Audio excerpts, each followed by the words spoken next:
Like,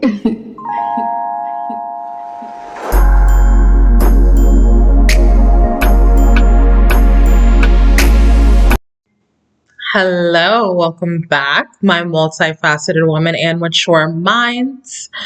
And in today's episode, we are going to talk about using your dark feminine energy to get ahead in life, right? I feel like, and dark feminine energy is not just in women, but it's also in men because men also hold feminine energy. And these are strategies to make sure that you are standing strong in your essence and you're getting ahead in life, right? I am someone that I use a lot of my dark feminine energy in order to get ahead, whether it's making sure that what I say and I do entices people, it draws them in, it stands me out. And I also love to see results, right? But before I get on this episode, I do want to make it clear that this is in no way taking advantage of people, manipulating people, or coercing anyone to do something against their will. That is just not dark feminine energy. That is not business. That is not psychology. That is just like, all right, you need to take care of your mental health. Dark feminine energy is pulling into something different, right? When you use your dark feminine energy, number one, it is you identifying, all right, we have so many qualified people in the room. What makes you different? And enhancing it. Dark feminine energy, we work with the senses, right? Those pleasure senses, those areas that it takes a little bit of roughness and raunchiness in order to just tickle someone. You ever read something, like you ever like in a room and you know the right thing to do, right? Just do the right thing, say the right thing, push things forward. But someone says something that reminds you of like a funny way to look at someone that you just don't like. That is using dark feminine energy, standing yourself out, tickling someone just at the right spot, right? And using little details and aspects of yourself in order to stand yourself out, right? Do not be afraid. If you are someone that loves to use your dark feminine energy, you cannot be afraid of triggering topics. What are some of the triggering topics?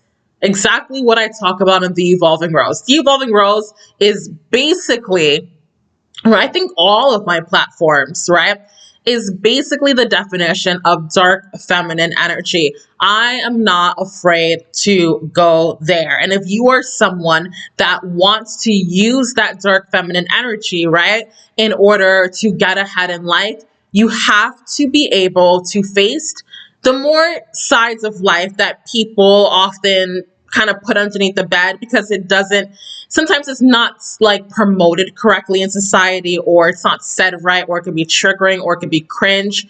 And what you do is that you uncringe it, right? You take away the layers that makes it heavy, that makes it cringe. For example, money. Money takes, in order to really, really talk about money well in a way that draws people, in a way that makes people want to actually check their bank accounts, you are going to have to use some dark feminine energy, right? You are going to have to kind of process what makes people triggered by money and make sure you are enticing people to do these things, right? So what you're really doing when you are using your dark feminine energy is you're processing out all of the cringe, all of the triggers, right? And making it a little bit sexy to go there, right? And these are places that people don't usually go on a day-to-day, right? Or maybe they keep to themselves or hold it inside, but you make it a little bit more mainstream to kind of talk about the people we don't like, or talk about the topics that we might keep behind the scenes, and bring it out in a way that makes people say like, you know what, I was thinking that, but I wasn't going to say it, but thank you for saying that. And oftentimes people that use dark feminine energy, they tend to get what they want in society. It is true, right? And it's not manipulating people. It is just tickling people, right?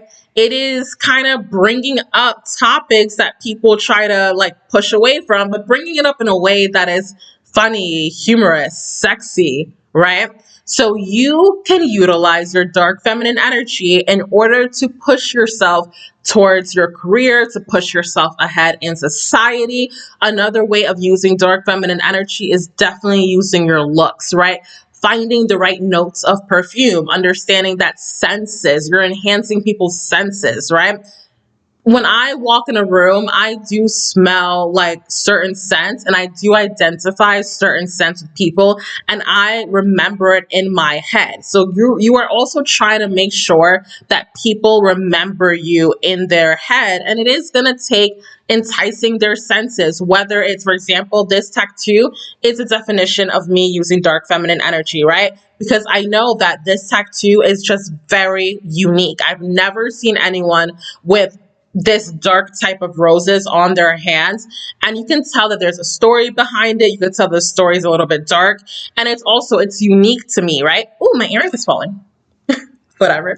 It's unique to me and it kind of stands me out, right? So this is also an example of using dark feminine energy. Those little touches that stand you out, that entices the senses, that draws people to you to kind of understand the story behind it, because it's like, I've never seen this before and you are the first person that did it or said it or wore it, or what's that perfume, right? So make sure, if you want to use your dark feminine energy, that you are finding out your favorite scents, finding out what colors look good on you and really pop you out, right? Finding out the things that make you interesting and stand you out in the crowd. These are all ways to use your dark feminine energy, and I really hope that helps. I will catch you on the next episode. Bye.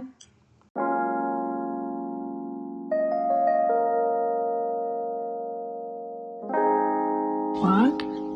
Like